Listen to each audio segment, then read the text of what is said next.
Hi everyone, my name is Trey and I'm the Creative Director of Play Inc. Over here at Play Inc., we tell stories that aim to inspire our audience to create values in their lives. The Classics Retold is a good example of how we can recreate stories that we know of, adding a twist to help us relate to the stories better in our current society. So sit back, relax and enjoy.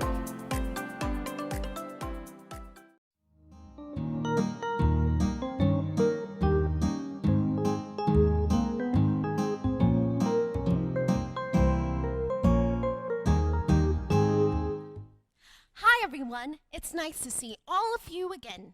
Welcome to another installment of The Classics Retold, the place where stories unfold.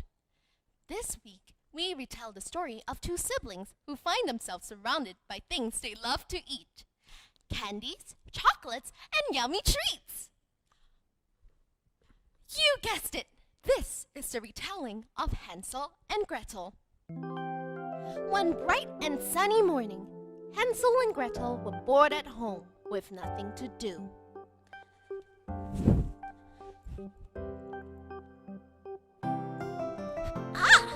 Shall we play Frisbee?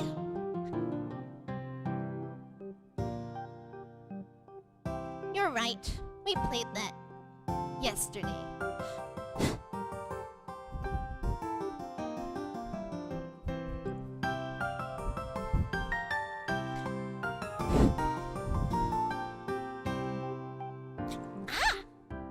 Shall we read?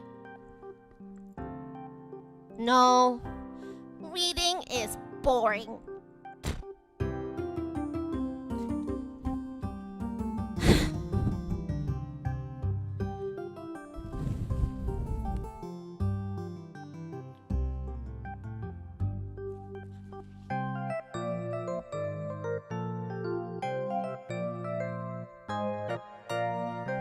Yes!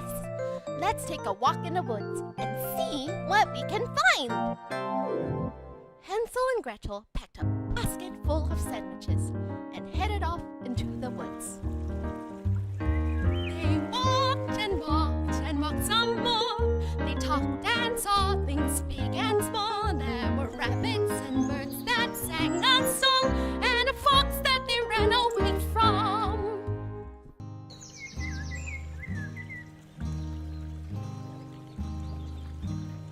They walked deeper and deeper and deeper into the woods, and it soon became clear they didn't know where they were going.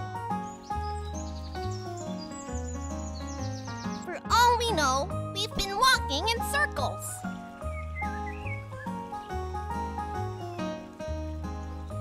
Great idea! The bits of bread would help us keep track of the paths we've explored.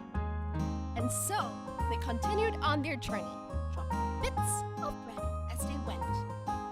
They walked and walked and walked some more. They talked and saw things big and small. There were squirrels and snakes that were very long, and a bear that they ran away from. They walked deeper and deeper and deeper into the woods. The air was much fresher and cleaner down here. They walked and walked and walked some more. They talked and saw things big and small.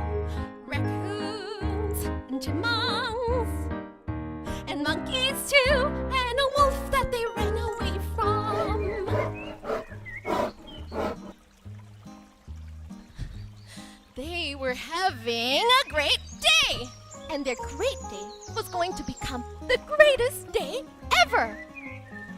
They walked deeper and deeper and deeper and deeper into the woods.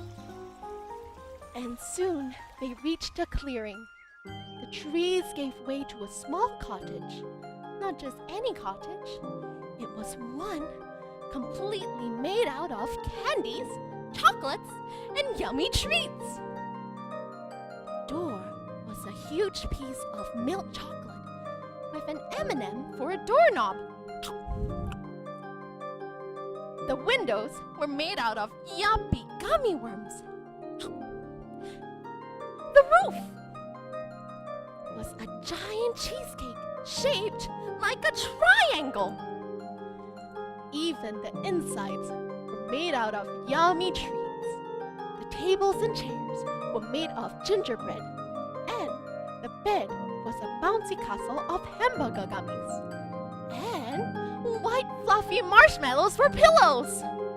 They had so many sweets to choose from, and Mommy and Daddy weren't here to stop them from eating anything. Woo! Yay!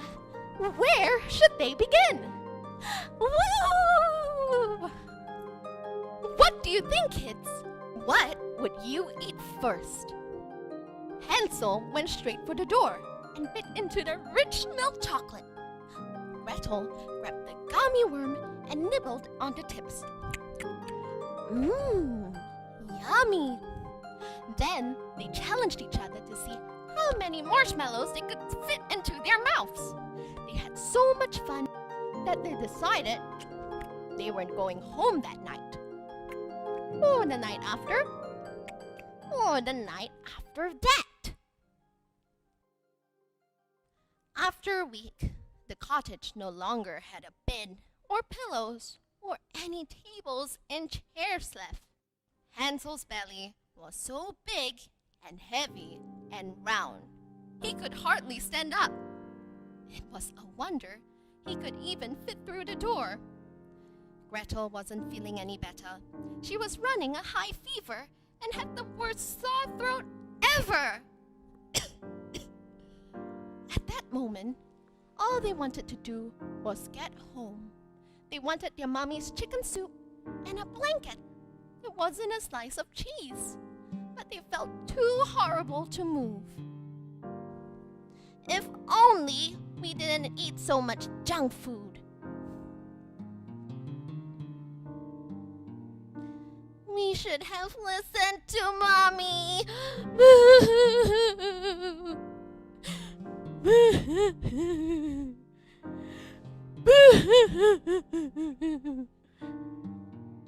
Just then, an old woman entered the house.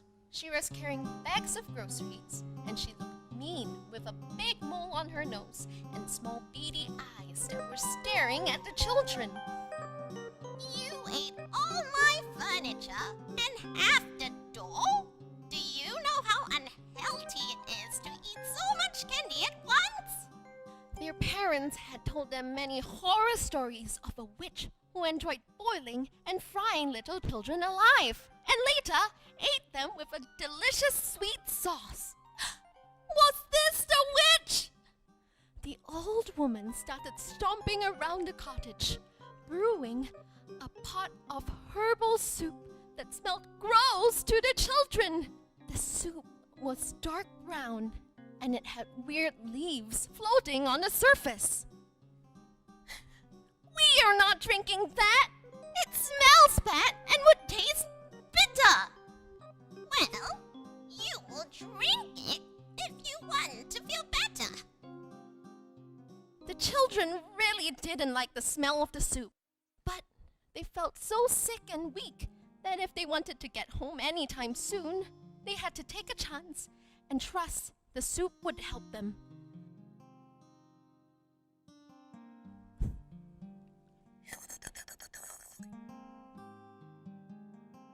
The grumpy old woman took care of the children for the next 2 days, feeding them with different soups. And soon, they felt better. Thank you! Auntie, why did you build a house of candy? I built a house of candy to teach young children self-discipline. I won't always be there to scold them or control how much sweets they ate. Surrounding them with these goodies teaches them to make more responsible choices. We will make more responsible choices from now on. The old woman wasn't so mean after all. She may look mean, but she had a good heart. The herbal soup may have tasted and looked horrible, but it helped nurse them back to health. The house of candy, even though it tasted and looked nice, wasn't good for them. what looks nice on the outside is different from what's good for you. And that's a lesson that will stay with the children forever. Before we go, we have a challenge for you.